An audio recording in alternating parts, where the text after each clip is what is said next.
o Filho como o Verbo de Deus. Este é o tema da lição esta semana, 3 de fevereiro de 2026. Quem vos fala é o pastor Valdir dos Anjos. A paz do Senhor Jesus, desejo que te vá tudo bem. O tema da leitura diária desta terça-feira é o Verbo se fez carne. O texto que estaremos meditando encontra-se no Evangelho segundo escreveu João, capítulo 1, versículo 14. E o Verbo se fez carne e habitou entre nós, e vimos a sua glória como a glória do unigênito do Pai, cheio de graça e de verdade. Nós temos um texto de apoio para esse estudo em Hebreus, capítulo 1, versículo 3, que diz assim: o qual sendo resplendor da sua glória e a expressa imagem da sua pessoa, e sustentando todas as coisas pela palavra do seu poder, havendo feito por si mesmo a purificação dos nossos pecados, assentou-se à destra da majestade nas alturas. Portanto, nós temos como texto áureo esta semana, vejamos que está escrito: portanto, o Verbo se fez carne e habitou entre nós. A verdade prática nos faz lembrar o seguinte: Jesus Cristo é o Verbo eterno e é a revelação plena e visível de Deus ao mundo, manifestando graça e verdade e a glória do Pai. Caros ouvintes, nós temos como objetivo aqui nesse estudo te levar a explicar biblicamente a pré-existência e divindade do Verbo, reconhecendo Jesus como Deus eterno que se fez homem para nossa redenção. Vejamos, ouve esta palavra, alimenta a sua alma, fortalece o teu espírito. Deus te abençoe. É muito importante que você ouve esta palavra. É muito importante que você escute. Nós temos aqui informações bíblicas que podem salvar a sua alma e mudar a trajetória do seu viver.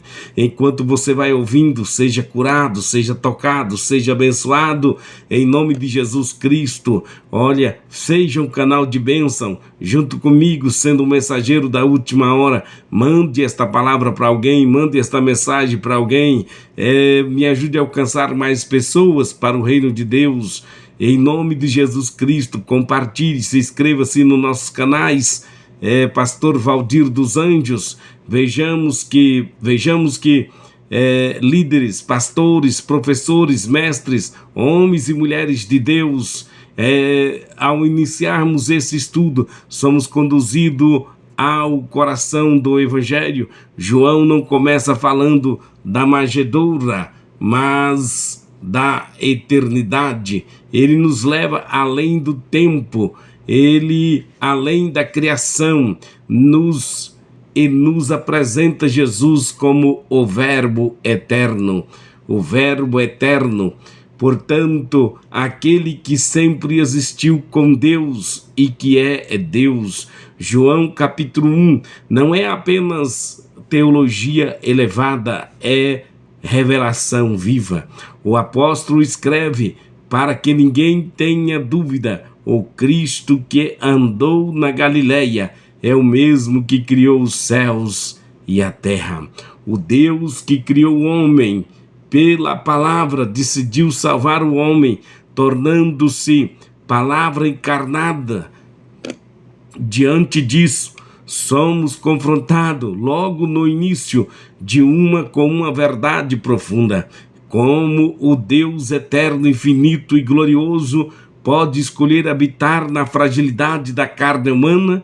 Vejamos, esta pergunta nos conduz ao mistério glorioso da encarnação, como vemos no contexto geral do prólogo de João, capítulo 1, versículo 1 ao 18, já falamos nesta semana, conforme o tema proposto.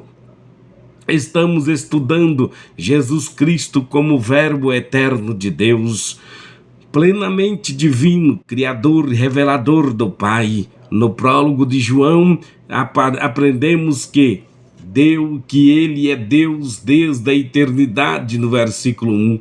Ele é o agente da criação, no versículo 3.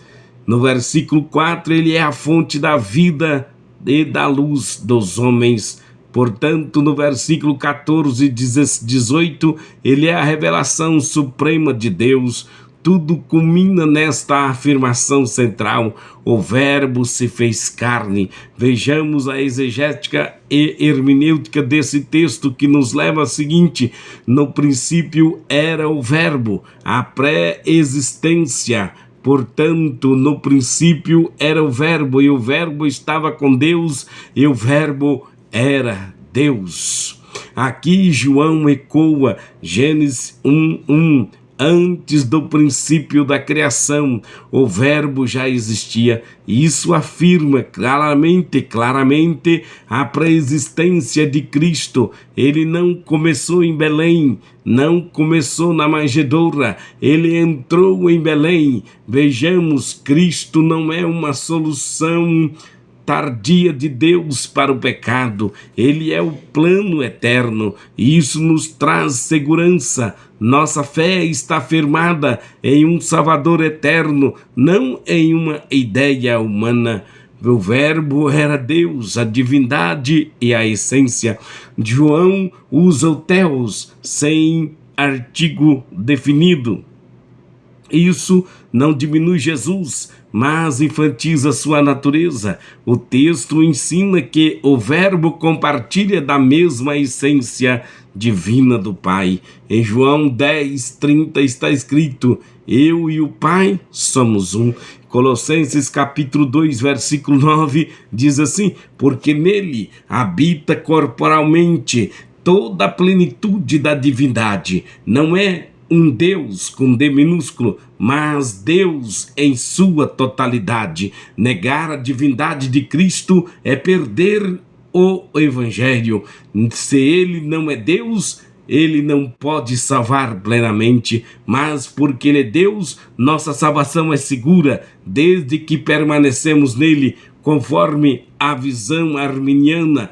Vejamos da perseverança responsável. O Verbo se fez carne, a encarnação. Aqui está o ápice do texto. Fez-se carne. Não significa aparência, mas realidade. Jesus assumiu a natureza humana completa, sem pecado. Habitou entre nós. Vem do grego eskenon, tabernáculo. Assim como Deus habitava no tabernáculo, agora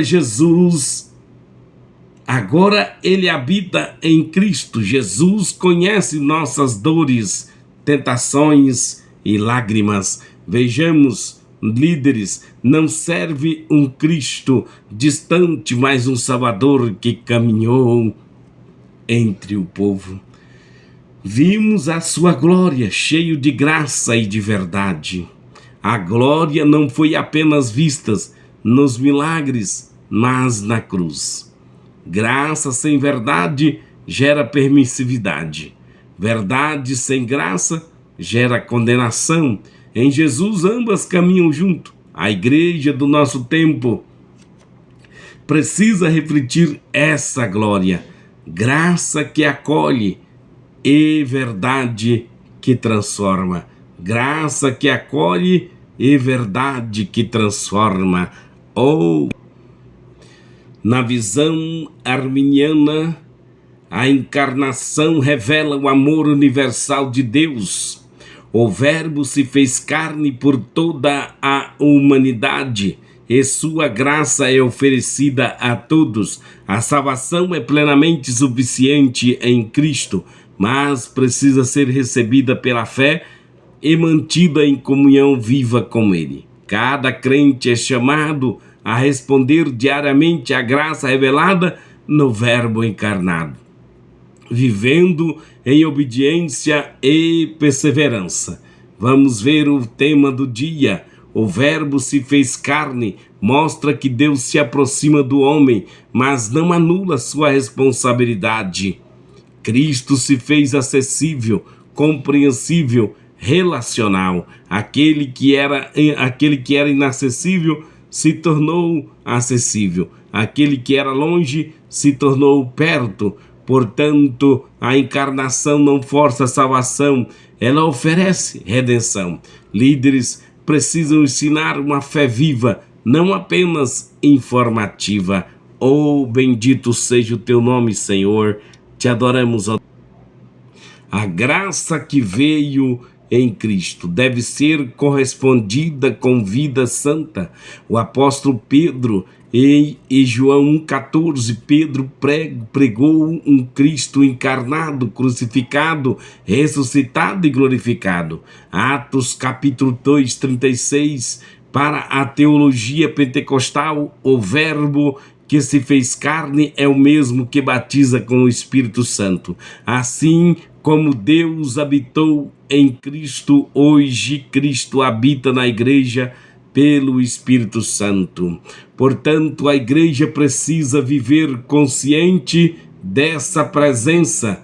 Não somos apenas uma instituição, somos o tabernáculo vivo de Deus. Amados, compreender o Verbo encarnado nos chama a viver de modo digno. Se Deus se aproximou tanto de nós, não podemos viver distante dele. A maior prova do amor de Deus não foi uma palavra dita, mas o Verbo que se fez carne. O Verbo eterno entrou na história para nos tirar da perdição. Ele revelou o Pai, manifestou graça e verdade, venceu o pecado e permanece vivo